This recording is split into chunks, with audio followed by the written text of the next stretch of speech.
Friends, आज हम इस क्वेश्चन बैंक सीरीज़ का दूसरा वीडियो लेकर आए हैं, जिसमें कि क्वेश्चन नंबर 6 से हम देखेंगे। तो चलिए, क्वेश्चन नंबर 6 है, प्रकाश के परावर्तन के कितने नियम होते हैं। तो सबसे पहले देखिए, आपको पता होना चाहिए जो प्रकाश का परावर्तन का जो है कितना नियम होता है, तभी आप इस क्वेश्चन का जो है आंसर दे पाइएगा।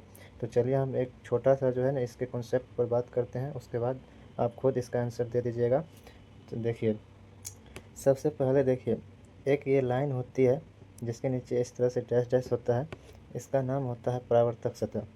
उसके बाद अगर एक लाइन सीधी खींच देते हैं इस पर 90 डिग्री के एंगल पे, तो इसका नाम होता है अभिलंब। उसके बाद इसमें जब हम प्रकाश की किरण इधर से ले कर आते हैं, तो यह किरण टकरा के फिर जो है उसी दिशा में चले जाती है। तो ये आने वाली किरण है, तो इसका नाम आपतित किरण होता है, और जाने वाली जो किरण है इसका नाम आपतित परावर्तित किरण होता है।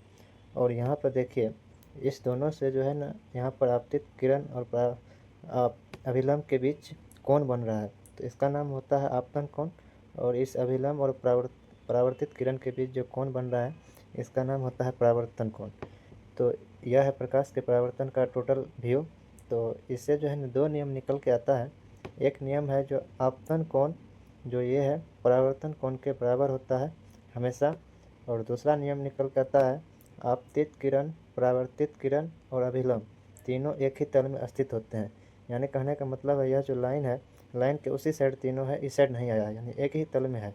तो इसीलिए इसका आंसर हो जाएगा ऑप्शन नंबर बी, प्रकाश के परावर्तन के दो नियम होते हैं। तो चलिए, अब हम बात करते हैं क्वेश्चन नंबर 7 का, जिसमें कि यहाँ पे देख लीजिए, आपको बोले हैं आपतन कोण परावर्तन कोण के बराबर होता है। इसको जो है ना हम संकेत में लिखते हैं, एंगल आई बराबर एंगल आर, शॉर्ट में लिखते हैं। और दूसरा, आपतित किरण, परावर्तित किरण एवं अभिलंब तीनों एक ही तल में स्थित होते हैं, जो कि हम आपको बता दिए हैं। इसके बाद चलिए हम 7वां क्वेश्चन का बात करते हैं। 7वां क्वेश्चन कहता है, परावर्तन के नियम से निर्धारित होता है। ऑप्शन नंबर ए, आपतन कोण बराबर परावर्तन कोण। ऑप्शन नंबर बी, परावर्तन कोण बराबर अपवर्तन कोण। ऑप्शन नंबर सी, आपतन कोण बराबर विचलन। ऑप्शन नंबर डी है नन ऑफ दीज। तो ये अभी तुरंत आपको बताए हैं, परावर्तन में जो है ना प्रकाश का जब परावर्तन होता है, तो इसमें आपतन कोण जो है हमेशा परावर्तन कोण के बराबर होता है। तो इसीलिए इसका आंसर हो जाएगा ऑप्शन नंबर ए। तो इसके बाद चलिए अगला क्वेश्चन पे बात करते हैं, क्वेश्चन नंबर 8। क्वेश्चन नंबर 8 में है, तेल लगा कागज होता है। ऑप्शन नंबर ए पारदर्शी, बी में अपारदर्शक, सी में पारभासी, डी में नन ऑफ दीज। तो देखिए, इस क्वेश्चन का आंसर देने के लिए सबसे पहले आपको इस तीनों को जानना होगा, पारदर्शक, अपारदर्शक, पारभासी क्या होता है, तब आप इसका आंसर दे पाइएगा। तो चलिए हम पहले इस तीनों के बारे में बात करते हैं। देखिए, सबसे पहले पारदर्शी या पारदर्शक दोनों एक ही चीज़ होता है। पारदर्शी हम उसको कहते हैं जिसमें हम साफ साफ इस पार से उस पार देख सकते हैं। जैसे आप साफ पानी ले लीजिए या हवा, इस सब में आप जो है किसी भी चीज़ को इस पार से उस पार देख सकते हैं। उसके बाद होता है अपारदर्शक या अपारदर्शी, इसी को बोला जाता है, जिसमें हम एक साइड से देखने पर वस्तु को जो है दूसरी साइड की वस्तु को नहीं देख सकते हैं, उसे अपारदर्शी या अपारदर्शक कहते हैं। जैसे एग्जाम्पल में लकड़ी ले लीजिए, अगर आप अपनी आँखों के सामने लकड़ी को रखिएगा तो फिर उसके आगे वाले जो है ना वस्तु को नहीं देख पाइएगा। उसके बाद तीसरा नंबर पे पारभासी। पारभासी में क्या होता है, आप अगर देखते हैं तो इस साइड से उस साइड का वस्तु जो है ना कुछ दिखाई देगा, कुछ नहीं दिखाई देगा। तो इसी को कहते हैं पारभासी, जिसका एग्जाम्पल है तेल लगा कागज़। उसमें देखिएगा तो उधर का साइड का थोड़ा दिखाई देगा और उतना स्पष्ट नहीं दिखाई देता है। तो इसीलिए इस क्वेश्चन का आंसर आप लोग जो है ना अब जान गए होंगे क्या होगा। कहा कि क्वेश्चन कहता है तेल लगा कागज़ होता है, जो कि अभी तुरंत पारभासी में आपको एग्जाम्पल दिए हैं। तो इसीलिए इसका आंसर हो जाएगा सी नंबर। तो चलिए अब क्वेश्चन नंबर 9 का हम बात करते हैं। क्वेश्चन नंबर 9 है, समतल दर्पण द्वारा बना प्रतिबिंब होता है। सबसे पहले यहाँ पर आपको समझना है समतल दर्पण क्या होता है। देखिए, समतल दर्पण जो है ना, हम लोग जो अपना चेहरा देखने के लिए दर्पण का इस्तेमाल करते हैं, वो एक समतल दर्पण होता है।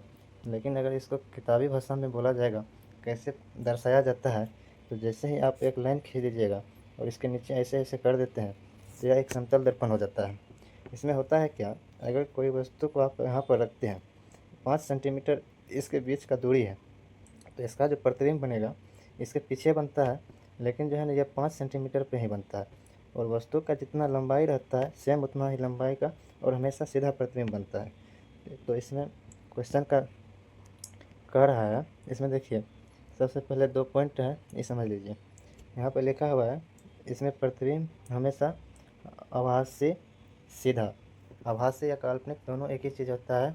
प्रतिबिंब हमेशा समतल दर्पण में आभासी या काल्पनिक बनेगा और सीधा बनेगा और समान दूरी पर बनेगा, समान आकार का बनता है। तो चलिए क्वेश्चन देखते हैं फिर से क्या कहता है। क्वेश्चन कहता है समतल दर्पण द्वारा बना प्रतिबिंब होता है। ऑप्शन नंबर ए है वास्तविक, ये नहीं होगा। बी है काल्पनिक या आभासी। सी है A and B. A and B तो नहीं होगा, कहा कि वास्तविक तो नहीं होता है, तो इसीलिए इसका आंसर हो जाएगा बी नंबर काल्पनिक या आभासी। तो इसके बाद हम चलिए क्वेश्चन नंबर 10 को देखते हैं। क्वेश्चन नंबर 10 कहता है एक प्रकाश किरण समतल दर्पण पर लंबवत आपतित होता है, परावर्तन कोण का मान होगा। सबसे पहले देखिए इस कॉन्सेप्ट को समझने से पहले कह रहा है एक प्रकाश की किरण समतल दर्पण पर। तो देखिए यह है आपका समतल दर्पण, इसमें ऐसे ऐसे कर दिया समतल दर्पण होता है।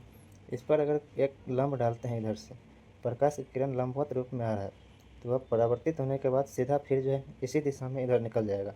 तो इसका बोल रहा है परावर्तन कोण कितना होगा। तो जब यहाँ से आया फिर उसी लाइन पे रिटर्न हो जाता है तो इसके बीच का कोण 0 होगा। तो इसीलिए इसका आंसर हो जाएगा option number D, 0 degree answer हो जाएगा। चलिए आप 11 नंबर क्वेश्चन देखते हैं। क्वेश्चन कहता है दर्पण के सामने किसी भी दूरी पर स्थित वस्तु का प्रतिबिंब सीधा प्रतीत होता है तो वह दर्पण है। तो इसमें देखिए होता है क्या, 2 दर्पण है ऐसा जिसमें कि आप कहीं भी वस्तु को रख दीजिएगा तो वह हमेशा उसका जो प्रतिबिंब बनता है सीधा बनता है। एक होता है समतल और एक होता है उत्तल, लेकिन यहाँ पर उत्तल के बारे में हम नहीं बताएंगे, आगे क्वेश्चन करेंगे उसमें उत्तल दर्पण अवतल दर्पण के बारे में बहुत बढ़िया से बताएंगे। तो इसीलिए अभी यहाँ पर समझिए इसका ऑप्शन है ए नंबर केवल समतल। तो ये नहीं होगा, कहा है कि समतल और उत्तल दोनों होता है, केवल अवतल ये तो नहीं होगा। उसके बाद सी में केवल अवतल ये भी नहीं होगा। तो इसका ऑप्शन हो जाएगा डी नंबर, या तो समतल अथवा उत्तल, ये दोनों होगा। इसके बाद चलिए बात करते हैं 12वें क्वेश्चन पे। 12 नंबर क्वेश्चन है एक अभिसारी किरणपुंज, अभिसारी अपसारी का आपको कॉन्सेप्ट हम जो है ना इससे पिछले वाला वीडियो में बताए हैं, जो नहीं देखे हैं जाके देख लीजिए, आपको समझ में आ जाएगा अभिसारी अपसारी और समांतर किरणपुंज क्या होता है। समतल दर्पण पर आपतित होती है, आपतित होने का मतलब सीधा होता है जो आती है, तो परावर्तित किरणपुंज होगा। ऑप्शन ए अपसारी, बी समांतर, सी है अभिसारी। तो देखिए इस क्वेश्चन का कॉन्सेप्ट समझिए। जैसे यहाँ पे एक समतल दर्पण है, ये अगर ऐसे ऐसे कर देंगे समतल दर्पण हो गया, इधर से प्रकाश की किरण आ रही है, अभिसारी का मतलब एक ही बिंदु पर मिल रहा है। तो कह रहा है परावर्तित के बाद ये एक ही बिंदु के रूप में निकलेगी या फैल के निकलेगी। तो आप लोग को पता होगा अगर आप दर्पण पे रोशनी देते हैं तो फिर जो रिटर्न होता है तो वो फैल के होता है, ऐसा नहीं है जो सिर्फ एक ही बिंदु के रूप में निकलता है। तो ये जब निकलेगा तो एक ही बिंदु से अलग अलग डायरेक्शन में निकलेगा। तो इसीलिए जब एक बिंदु से अलग अलग डायरेक्शन में जाता है प्रकाश की किरण तो उसको हम अपसरित कहते हैं या अपसारी कहते हैं। तो इसलिए इसका आंसर हो जाएगा ऑप्शन नंबर ए, अपसारी किरणपुंज। उसके बाद चलिए 13 नंबर क्वेश्चन का किसी समतल दर्पण द्वारा आवर्धन होता है।